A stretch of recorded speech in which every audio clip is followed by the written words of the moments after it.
vous allez bien. Mais en tout cas, c'est un plaisir de pouvoir intervenir sur ce nouveau format. Pour me présenter rapidement, je m'appelle Frédéric Moisan, je suis professeur à l'école Wushu Brest depuis maintenant 7 ans. Et je suis surtout un éternel apprenant.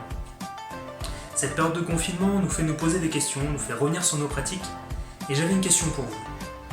Est-ce que ça vous est déjà arrivé d'être en cours de Wushu, que ce soit du Kung Fu ou du Tai Chi, et de remarquer qu'il vous manque des bases, et qu'avec le rythme que l'on a, les compétitions, les démonstrations, on ne peut pas toujours revenir sur les bases et les renforcer.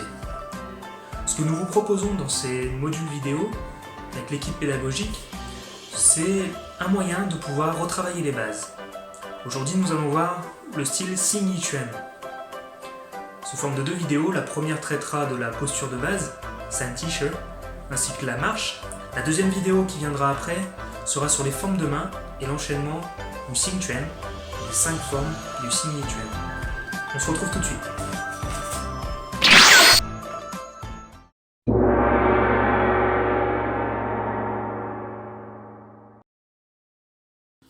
Le Xing Yi Quan fait partie de la grande famille du Wushu. C'est une pratique traditionnelle, classée dans les box internes, dont l'origine est discutée.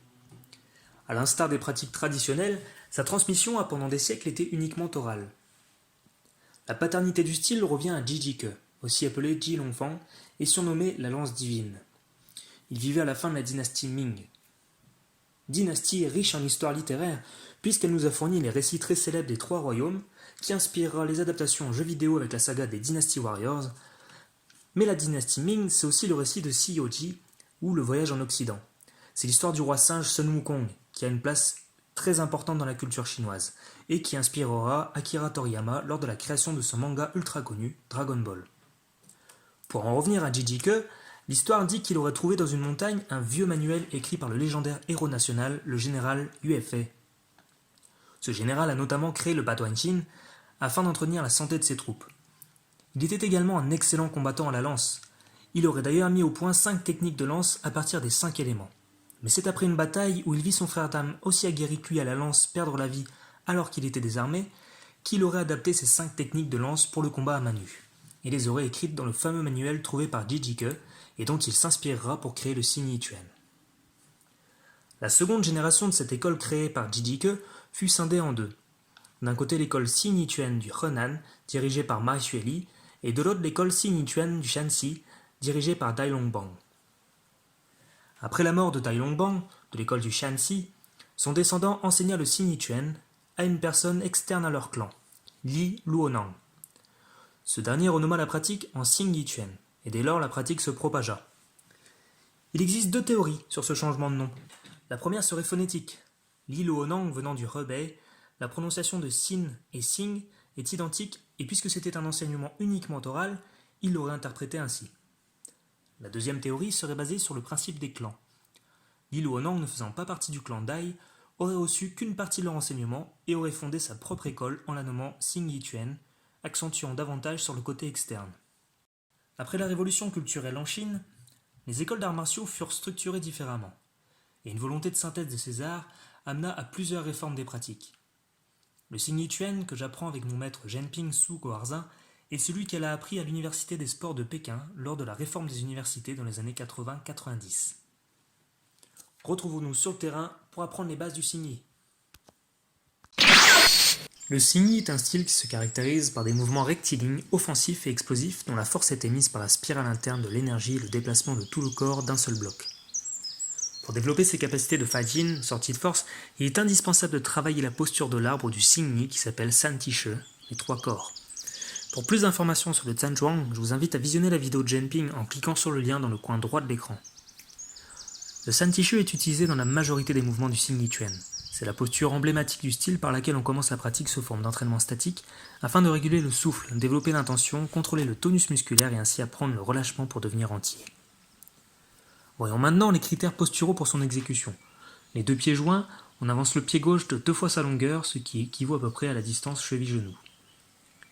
L'angle formé par le pied arrière par rapport à l'axe de sortie de la jambe avant est de 45 degrés. Les genoux sont pliés et alignés avec les pieds pour préserver ainsi l'intégrité des ménisques. Le poids se situe à 70% sur la jambe arrière afin de canaliser, stocker l'énergie pour mieux jaillir. Le pied avant est légèrement rentré vers l'intérieur, on peut dire environ 15 degrés. Son extrémité s'aligne alors avec le talon de la jambe arrière.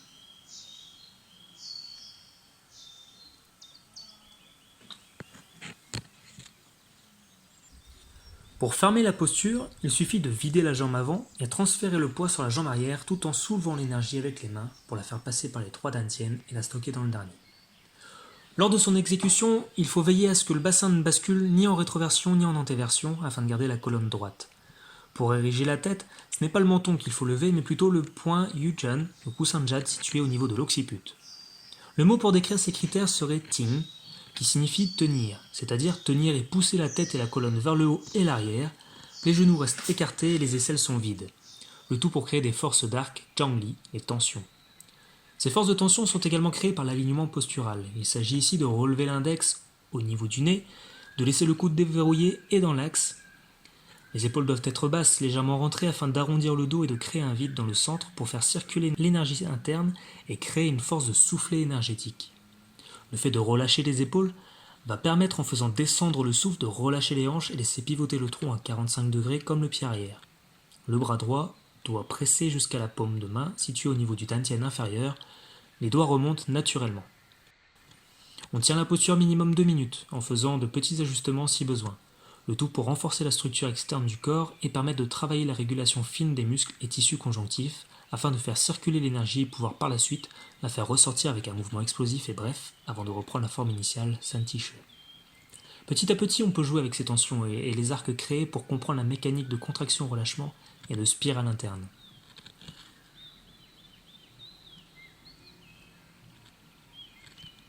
La paume de la main n'est pas la même qu'en kung-fu. Afin de créer un autre vide dans la paume et un nouvel arc, les doigts sont écartés et légèrement crochés. Le pouce et l'index forment la bouche de tigre Ruko. Le mouvement Pichuan est lié au métal et son orientation à celle d'une hache, de haut en bas vers l'avant. Un travail de compréhension et renforcement peut être fait, mais attention au placement pour ne pas vous blesser. Nous détaillerons cela davantage dans la deuxième vidéo. Nous allons maintenant nous mettre en mouvement. Les pas du Xingyi sont rapides et rasants. Ils permettent de déplacer le corps d'un seul bloc pour attaquer. Le premier pas à travailler est le pas du coq.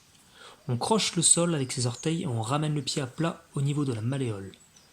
Ce pas doit être stable, car il sera utilisé en transition entre 2 pas, 2 attaques.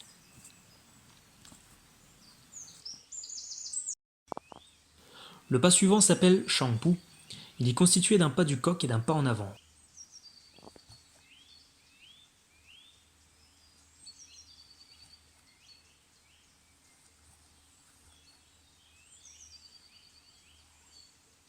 Le but ici est de comprimer la jambe fléchie pour accumuler l'énergie et la ressortir d'un coup, permettant de faire un pas puissant en avant et stopper net la translation du corps en reprenant Santiche.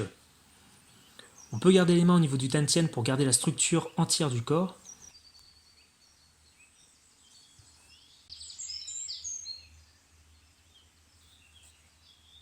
Sans friction avec le sol et en étant horizontal, le déplacement permet ainsi, à l'instar d'une boule de pétanque, de prendre la place de l'adversaire ou de l'obstacle directement à l'impact en évacuant toute l'énergie accumulée.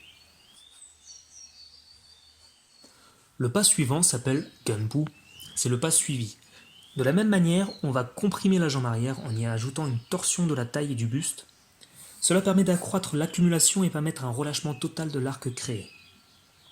Ainsi, le déplacement peut ressembler à un arc que l'on bande puis qu'on relâche. C'est un mouvement très puissant utilisé pour effectuer le Pangquan que l'on étudiera dans la prochaine vidéo.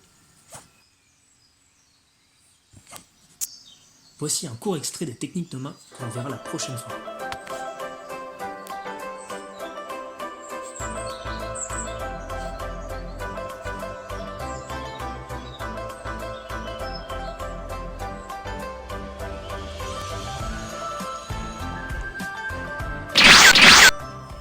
Voilà, la première vidéo est terminée. J'espère qu'elle vous aura plu. Si vous avez des questions, des commentaires, n'hésitez pas à laisser des messages, que ce soit en commentaire ou en message privé. Vous trouverez le lien dans la description. En tout cas, je veillerai à répondre à chaque message individuellement. En attendant, pratiquez bien, prenez soin de vous et de vos proches, et je vous dis à très bientôt. Donc, semaine tienne.